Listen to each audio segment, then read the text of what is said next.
வணக்கம் மக்களே, நாம இந்த ஆரோக்கியமான எச்சரிக்கை பதிவில் தயிரில் நிறைந்துள்ள தீமைகளை நம்ம ஒவ்வொன்றா விளக்கமாக பார்க்க போறோங்க. தயிர் உடலுக்கு பல நன்மைகளை தந்தாலுமே அதை தவறான முறையில் அல்லது சில குறிப்பிட்ட உடல்நிலை இருக்கிறவங்கள சாப்பிடும்போது சில பக்க விளைவுகள், அதாவது தீமைகளையுமே அது ஏற்படுத்தக்கூடும். ஆயுர்வேதம் மற்றும் நவீன மருத்துவ அறிவியலின்படி தயிரால் ஏற்படக்கூடிய தீமைகள் என்னென்ன அப்படின்றத விளக்கமாக பார்ப்போம்.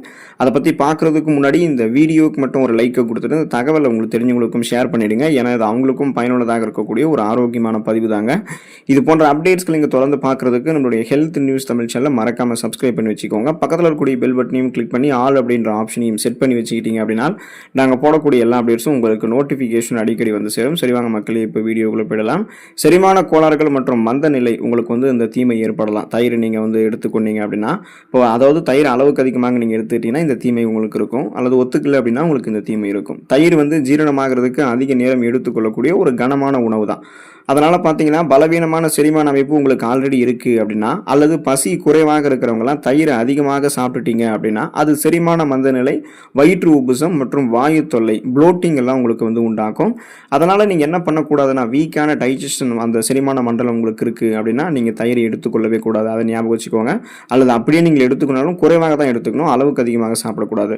இரவு நேரங்களில் செரிமானம் தயிர் என்ன ஆகும்னா மந்தமாக தான் ஆகும். இயற்கையாகவே தயிரோட செரிமானம் மந்தமாக தான் இருக்கும். இரவு நேரங்களில் இன்னும் மந்தமாக இருக்கும். ஸோ இரவு நேரங்களில் தயிர் சாப்பிட்றது அப்படின்னு பார்த்தீங்கன்னா செரிமானத்தை அது மேலும் உங்களுக்கு பாதிக்கும். சளி, காய்ச்சல், சுவாசம் தொடர்பான தொந்தரவுகளான இந்த மூச்சு திணறல், மூச்சு இறைக்கிறது, ஆஸ்துமா போன்ற இந்த மாதிரி பிரச்சனைகள் உங்களுக்கு கொண்டு வந்துடும். சளி, காய்ச்சல் கூட கொண்டு வரதுக்கு வாய்ப்புகள் இருக்குது.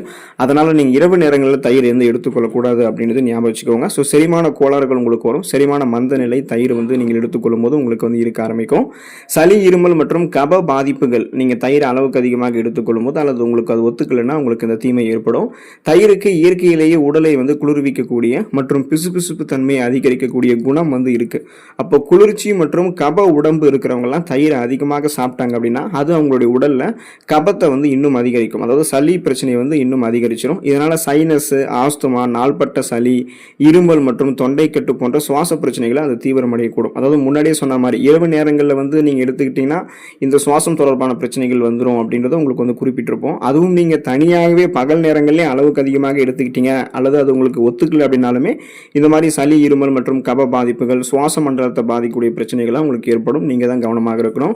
தயிரை நீங்கள் அளவுக்கு அதிகமாக எடுத்துக்கிட்டீங்கன்னா உடல் எடை உங்களுக்கு அதிகரிக்கக்கூடிய ஒபிசிட்டி அந்த ஒரு ப்ராப்ளம் உங்களுக்கு வர ஆரம்பிக்கும். இப்போ நீங்கள் உடல் எடையை குறைக்கக்கூடிய முயற்சி செய்கிறீங்க அப்படின்னு வச்சிங்களேன். ஸோ அப்படி இருக்கும்போது தயிர் உங்களுக்கு பின்னடைவை ஏற்படுத்தலாம்.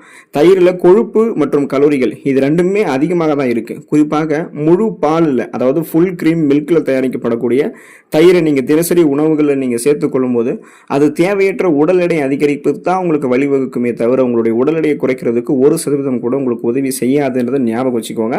அதனால உடல் எடையை குறைக்கக்கூடிய நோக்கத்தில் இருக்கிறவங்களாம் தயிரை எடுத்துக்கொள்ளாமல் இருக்கிறதா நல்லது. ஸோ நீங்கள் இன்னும் இது கூட தெரியாமல் தயிர் உங்களுக்கு ரொம்ப பிடிக்குது அப்படின்றதுக்காக, பிடித்த உணவு அப்படின்றதுக்காக கணக்கே பார்க்காம அளவுக்கு அதிகமாக தயிர் எடுத்துக்கொள்ளும் போது அதில் இருக்கக்கூடிய அதிகப்படியான கொழுப்பு மற்றும் கலோரிகள் உங்களுக்கு ஒன்று சேர்ந்ததுன்னா உங்களுடைய உடல் எடை கணக்கே பார்க்காம உங்களுக்கு அதிகரிக்க ஆரம்பிச்சிடும். ஸோ அதனால தான் நீங்கள் ரொம்ப ரொம்ப கவனமாக இருக்க வேண்டியது ரொம்ப ரொம்ப அவசியம். ஒபிசிட்டி வந்துருச்சுன்னா நம்மளுடைய அன்றாட வேலைகளை செய்கிறதுக்கு நமக்கு ஒரு சில தாமதங்கள் இருக்கும், தாழ்வு மனப்பான்மையும் இருக்கலாம் ஒரு வேலை. அதனால நீங்கள் என்ன பண்ணுறீங்கன்னா அந்த ஒபிசிட்டி வரக்கூடாதுன்னா தயிரை அளவாக எடுத்துக்கோங்க. தயிர் உங்களுக்கு ஒத்துக்கலை அப்படின்னா தயிர் நீங்கள் அளவுக்கு அதிகமாக எடுத்துட்டீங்கன்னா ஸ்கின் டிசீஸ், தோல் சம்பந்தமான நோய்கள் மற்றும் அலர்ஜி எல்லாம் உங்களுக்கு தீவிரமடைய ஆரம்பிக்கும். அதுக்கான காரணம் என்ன அப்படின்னா ஆயுர்வேதத்தின் படி பார்த்தீங்கன்னா தயிர் உடல்ல பித்த மற்றும் கப தோஷங்களை அதிகரிக்க செய்யும். எனவே சொரியாசிஸ், அரிப்பு, பருக்கள் அல்லது இதர தோல் அலர்ஜிகள் இருக்கிறவங்கலாம் தயிரை அளவுக்கு அதிகமாக சாப்பிடும்போது அது உங்களுடைய ரத்தத்தை இன்னும் அசுத்தப்படுத்தி தோல் நோய்களை மேலும் தீவிரமாக்கலாம். அதுக்கு வாய்ப்புகள் இருக்கு. ஸோ இப்போ அரிப்பு, சொறி சிரங்கு, படை தேமல் இந்த மாதிரி பார்த்தீங்கன்னா நிறைய ஸ்கின் டிசீஸ் அவங்களுக்கு வர ஆரம்பிக்கும். ஸோ அதனால நீங்கள் தான் ரொம்ப ரொம்ப கவனமாக இருக்கணும். உங்களுக்கு அந்த ஸ்கின் டிசீஸ், அலர்ஜி எல்லாம் வரக்கூடாதுன்னா தயிரை நீங்கள் அளவுக்கு அதிகமாக சாப்பிட்றத விட்டுடுங்க. அதுதான் உங்களுக்கு நல்லது. தயிர் உங்களுக்கு ஒத்துக்கல, அளவுக்கு அதிகமாக சாப்பிட்டீங்கன்னா வீக்கம் மற்றும் மூட்டு வலி ஏற்படக்கூடிய இந்த தீமையும் உங்களுக்கு இருக்கும். ஆர்த்ரைட்டிஸ் அப்படின்னு இதை ஆங்கிலத்தில் சொல்லுவாங்க. இது என்ன ஆகும் அப்படின்னா உங்களுடைய உடல்ல ஆங்காங்கே வீக்கம் அல்லது நீர் சத்து தேக்கம், வாட்டர் ரிட்டன்ஷன்ஸ் இருக்கும். ஸோ இந்த மாதிரி உங்களுக்கு ஆல்ரெடி உங்களுடைய உடல்ல ஆங்காங்கே வீக்கம் அல்லது நீர் சத்து தேக்கம் எல்லாம் இருக்கும்னா தயிர் நீங்கள் சாப்பிட்றத தவிர்க்கணும். இது உங்களுடைய உடல்ல வீக்கத்தை அதிகரிக்கக்கூடிய தன்மையை கொண்டிருக்கிறது தெரிஞ்சுக்கோங்க. குறிப்பாக வாத நோய் அல்லது மூட்டு வலி, ஆர்த்ரைட்டிஸ், கவுட்டெல்லாம் உங்களுக்கு வந்து இருக்குன்னா புளித்த தயிரை வந்து நீங்கள் சாப்பிடும்போது அது மூட்டுகளில் இன்னும் உங்களுக்கு வந்து வலியையும் வீக்கத்தையும் அதிகப்படுத்திடும் அப்படின்றத தெரிஞ்சுக்கோங்க. அதனால் நீங்கள் வீக்கம் மற்றும் மூட்டு வலி வரக்கூடாது அப்படின்னாலும், அதாவது உங்களுக்கு வீக்கம் மற்றும் மூட்டு வலி இருக்குது அப்படின்னாலுமே நீங்கள் தயிரை வந்து எடுத்துக்கொள்ளாமல் இருக்கிறது தான் ரொம்ப ரொம்ப நல்லது அப்படின்னு தெரிஞ்சுக்கோங்க. தவறான உணவு சேர்க்கையால் உங்களுக்கு தயிரால் நிறைய பிரச்சனைகள் ஏற்படும். ஸோ அதையுமே நீங்கள் வந்து தெரிஞ்சுக்கணும். தயிரை சில குறிப்பிட்ட உணவுகளோட நம்ம சேர்த்து சாப்பிடும்போது அது நம்மளுடைய உடலில் வந்து நச்சுத்தன்மை, அந்த டாக்ஸன்ஸை வந்து உருவாக்கும். அந்த வகையில் நீங்கள் வந்து பார்த்தீங்கன்னா மீன் மற்றும் தயிரை ஒன்றா சேர்த்து எடுத்துக்கொள்ளக்கூடாது. மீனும் தயிரும் ஒரே நேரத்தில் சாப்பிட்றது அப்படின்றது கடுமையான தோல் நோய்கள், ஸ்கின் டிசீஸ் வர்றதுக்கும், அப்புறம் நிறைய டைஜஷன் ப்ராப்ளம், செரிமான கோளாறுகள் உண்டாகிறதுக்கும் காரணமாக இருக்கும். அதே போல் பால் மற்றும் தயிரோட ஒன்றா சேர்த்து எடுத்துக்கொள்ளக்கூடாது. இப்போ பாலும் தயிரும் எதிர் குணம் கொண்டது. இதை வந்து நீங்கள் சேர்த்து சாப்பிட்டீங்கன்னா புரோட்டீனுடைய அளவு அது அதிகரிச்சிருந்தால செரிமானம் ஆகாமல் போகும்போது வயிற்றுப்போக்கு ஏற்படலாம், வாந்தி ஏற்படுறதுக்கும் உங்களுக்கு வந்து வாய்ப்புகள் இருக்குது. நீங்கள் தயிரும் பாலும் பல மணி நேரம் இடைவெளிக்கு அப்புறம் தான் எடுத்துக்கணும். ரெண்டுத்தையும் ஒன்றா சேர்த்து எடுத்துக்கொள்ளக்கூடாது. அதை ஞாபகம் வச்சுக்கணும். மாம்பழம் மற்றும் தயிரெல்லாம் நீங்கள் ஒன்றா சேர்த்து எடுத்துக்கொள்ளக்கூடாது. மாம்பழம் வந்து வெப்பம் மிகுந்தது, தயிர் வந்து குளிர்ச்சியானது. அப்போ இந்த இரண்டு கலவையுமே நீங்கள் ஒன்றா சேர்த்து சாப்பிட்றீங்கன்னா இது உங்களுடைய உடலில் வந்து நச்சுக்களை உண்டாக்கி தோலில் வந்து அலர்ஜியை வந்து உங்களுக்கு ஏற்படுத்துறதுக்கு வாய்ப்புகள் இருக்குது. ஸோ நீங்கள் தான் வந்து கவனமாக இருக்கணும். சிறுநீரக கற்கள், கிட்னி ஸ்டோன்ஸ் உருவாகக்கூடிய அபாயம் வந்து நீங்கள் தயிர் அளவுக்கு அதிகமாக எடுத்துக்கிட்டிங்கன்னா உங்களுக்கு ஏற்படுங்க. அதுக்கான காரணம் என்ன அப்படின்னா, தயிரில் வந்து கால்சியம் வந்து மிக அதிக அளவில் இருக்குது. இது எலும்புகளுக்கு நல்லது அப்படின்னாலும் அளவுக்கு மிஞ்சினால் ஆபத்தாக முடியும். ஏற்கனவே உங்களுக்கு வந்து சிறுநீரக கற்கள் பிரச்சனை இருக்குது அப்படின்னா, அல்லது அதற்கான உடல் வாகு கொண்டவர்களாக நீங்கள் இருக்கீங்கன்னா, தயிரை தினமும் அல்லது அதிக அளவில் சாப்பிடும்போது உங்களுடைய உடலில் கால்சியத்தினுடைய அளவு அதிகரிக்கத்தான் ஆரம்பிக்கும். இப்போ இந்த உபரி கால்சியம் எல்லாம் என்ன ஆகும்னா சிறுநீரகத்தில் ஆக்சலேட்டுகளாக மாறி இணைந்து கால்சியம் ஆக்சலேட் கற்களாக மாறுவதற்கு வாய்ப்புகள் மிக அதிகமாக இருக்குது. ஸோ அந்த கிட்னி ஸ்டோன்ஸ் உருவாகக்கூடிய அபாயம் இதன் காரணமாக தான் நீங்கள் தயிர் அளவுக்கு அதிகமாக சாப்பிடும்போது உங்களுக்கு ஏற்படும். அப்போ இந்த மாதிரி உங்களுக்கு பாசிபிலிட்டிஸ் தெரியுதுன்னா நீங்கள் தயிர் எடுத்துக்கொள்ளாமல் இருக்கிறது நல்லது தான். அது நீங்கள் தெரிஞ்சுக்கணும். நீரிழிவு அப்படின்னு சொல்லக்கூடிய அந்த டயபெட்டிஸ் ப்ராப்ளம் மற்றும் பிபி அப்படின்னு சொல்லக்கூடிய பிளட் ப்ரெஷர், ஹைப்பர் டென்ஷன், ரத்த அழுத்தம் தொடர்பான பிரச்சனையெல்லாம் நீங்கள் தயிர் அளவுக்கு அதிகமாக எடுத்துக்கொள்ளும் போது உங்களுக்கு ஏற்படும். ஸோ நீங்கள் கவனமாக இருக்கணும்.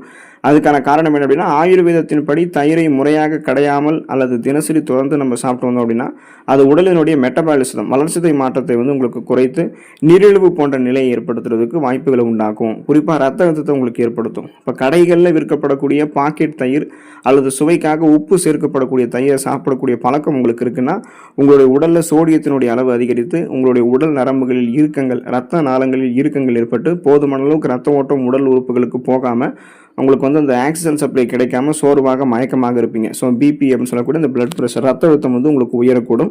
நீரிழிவு உங்களுக்கு ஏற்படக்கூடிய அபாயம் இருக்கும். அதிக அளவு கொழுப்பு இருக்கக்கூடிய தயிரை நீங்கள் தினமும் சாப்பிட்றது அப்படின்றது இன்சுலினுடைய எதிர்ப்பை, அந்த இன்சுலின் ரெசிஸ்டன்ஸை தூண்டி சர்க்கரை வேலைகளுக்கெல்லாம் பாதிப்பு ஏற்படுத்துறதுக்கு வாய்ப்புகள் இருக்குது.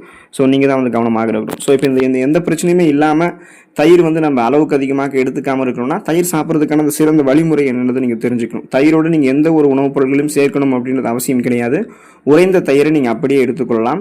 உறைந்த தயிரில் தெளிந்த நீர் காணப்படும் பார்த்தீங்களா, அதை கூட நீங்கள் எடுத்துக்கலாம். இன்னும் அந்த தயிரை வந்து நீங்கள் மண் சட்டியில் உரைய வச்சு சாப்பிட்டீங்கன்னா இன்னும் உங்களுக்கு வந்து நல்லது தான். தயிரை நீங்கள் சூடுபடுத்தி சாப்பிட்றதெல்லாம் நீங்கள் செய்யாதீங்க. சூடுபடுத்தினீங்கன்னா அதில் இருக்கக்கூடிய இயற்கையான சுவை கெட்டு போயிடும், நல்ல நல்ல பாக்டீரியாக்கெல்லாம் அழிஞ்சு போயிடும். உங்களுக்கு 1% கூட தயிர் நன்மையை கொடுக்காது. இப்போ தயிர் சாப்பிட்றதுக்குன்னு ஒரு காலை நேரம் இருக்குது. இப்போ காலை உணவுக்கும் மதிய உணவுக்கும் இடைப்பட்ட நேரத்தில், அந்த நண்பகலுக்கு முன்பான நேரங்களில் நீங்கள் தயிர் சாப்பிடலாம். அந்த நேரத்தில் தயிர் சாப்பிட்றதுன்றது உங்களுக்கு எந்த பிரச்சனையும் ஏற்படுத்தாது. ஒருவேளை அந்த நேரங்களை விட்டு மற்ற நேரங்கள் அளவுக்கு அதிகமாக சாப்பிட்றீங்கன்னா ப்ராப்ளம் வர்றதுக்கு வாய்ப்புகள் இருக்குது. ஸோ நீங்கள் வந்து இந்த காலை உணவுக்கும் மதிய உணவுக்கும் இடைப்பட்ட நேரமான நண்பகலுக்கு முன்பான நேரங்களில் தயிர் எடுத்துக்கோங்க.